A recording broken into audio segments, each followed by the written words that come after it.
कितने मुमालिक हैं जिन्होंने एहतियात के लिए अपील की। यहाँ पे हुकूमत को अपनी रिट दिखाना होगी कि हुकूमत मदद देने के बजाय हुकूमत आवाम से कहे कि वो एहतियात दें। हमें अपने सेहत के निज़ाम और तालीम की तरफ तवज्जो देनी है। हुकूमतें चाहें तो बहुत कुछ कर सकती हैं।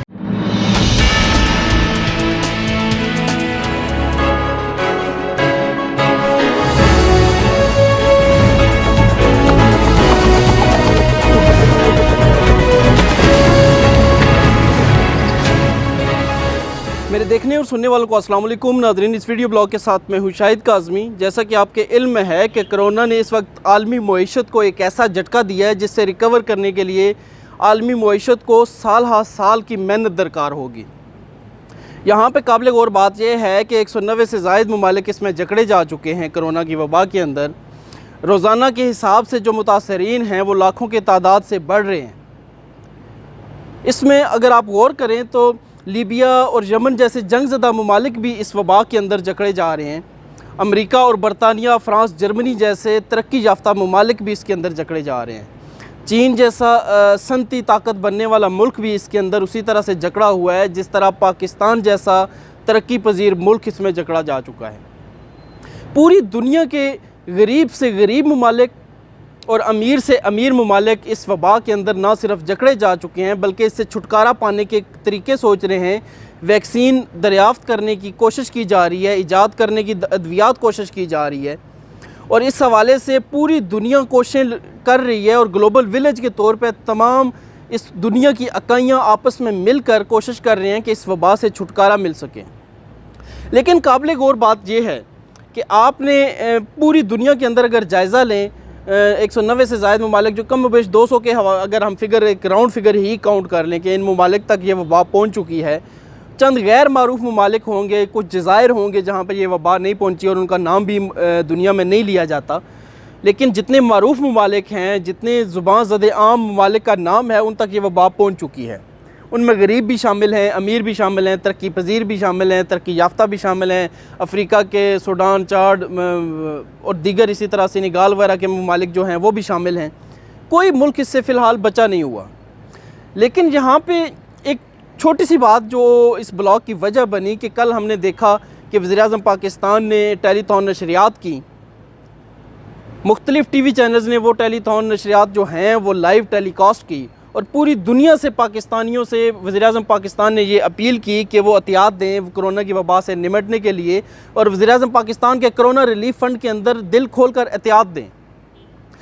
सवाल यहाँ पे सिर्फ ये उठता है कि तरक्की पजीर ममालिक हों, गरीब ममालिक हों या अमीर ममालिक हों, पूरी दुनिया में जिस मुल्क में कोरोना ने अपने पंजे गाड़े वहाँ पर कितने ममालिक हैं जिन्होंने एहतियात के लिए अपील की या जिन्होंने कोरोना की वबा से निमटने के लिए आवाम से चंदे की अपील की और ये तवक्को रखी कि आवाम इस मुश्किल घड़ी में भी अपना बचाव करने के बजाय, अपने आप को खुद सहारा देने के बजाय वो हुकूमत को सहारा दें और हुकूमत को चंदे या एहतियात दें। हमें बतौर कौम उठ खड़ा होना होगा। हम हमेशा सुनते हैं 47 में हमने क्या कोशिशें की, 65 में हमने क्या कोशिश की, 71 जैसा सानिया हम सह गए, 99 की वॉर हम सह गए, ज़लज़ला आया, ज़लज़ले में हमने तवक्कुआत से बढ़कर चंदा दिया, एहतियात किए, लोगों की मदद की। अर्ज़ सिर्फ इतनी सी है कि हमें यहाँ पे हुकूमत को अपनी रिट दिखाना होगी।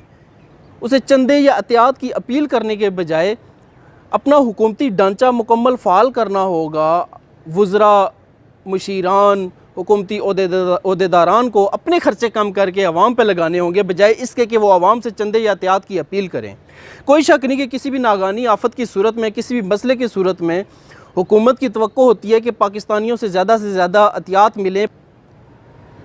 लेकिन इस वबा के अंदर जहाँ पे हर इनफरादी शख्स और इज्तमाही तौर पे तमाम ममालिक यकसां इसका शिकार हो रहे हैं, वहाँ पे ये तवक्को करना कि हुकूमत मदद देने के बजाय हुकूमत आवाम से कहे कि वो एहतियात दें, वो मुखय्यर हज़रात से अपील करें। मुखय्यर हज़रात ऑलरेडी मुआशरे में बहुत सा काम कर रहे हैं। वो अगर एहतियात या डोनेशन खुद से देना चाहते हैं तो यकीनी तौर पे हुकूमत को देना चाहिए, हुकूमत के फ़ंड्स में रकम जानी चाहिए। लेकिन इस तरह की नशरियात करके हम ये पैगाम दे रहे हैं कि ना मुहाला हमारे पास गुज़र बसर के लिए मुल्क के चंद दिन के सरमाया भी नहीं है, मुल्क के हमारे ख़जाने पे इतना बोझ पड़ चुका है, इतनी ताकत नहीं है ख़जाने में। हम एक एटमी क़ुव्वत होते हुए भी एहतियात या चंदों के ऊपर चलना शुरू हो जाते हैं। हमें बतौर मजमूई अपना ये रुझान बदलना होगा, बतौर हुकूमत, बतौर सरबराह हमें ये रुझानात अपने तब्दील करना होंगे।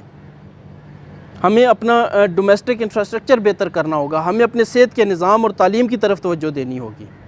हमने तफ्तान में देखा कि क्या हाल हुआ है, वहाँ पे हम आने वाले ईरान से आने वाले लोगों को बेहतर सहूलियात नहीं दे सके, हम अपने एयरपोर्ट्स को बेहतर चेकिंग का निज़ाम नहीं दे सके, जिसकी वजह से कोरोना की वबा पूरे मुल्क में फैल गई। हम लॉकडाउन की तरफ नहीं जा सके। हुकूमती इक़दामात नाकाफ़ी हों तो हम किस तरह आवाम से तवक्को कर सकते हैं कि वो हमें चंदा या हमें एहतियात दें ताकि हम कोरोना से निमट सकें। हुकूमतें चाहें तो बहुत कुछ कर सकती हैं, ना चाहें तो कुछ भी नहीं कर सकती।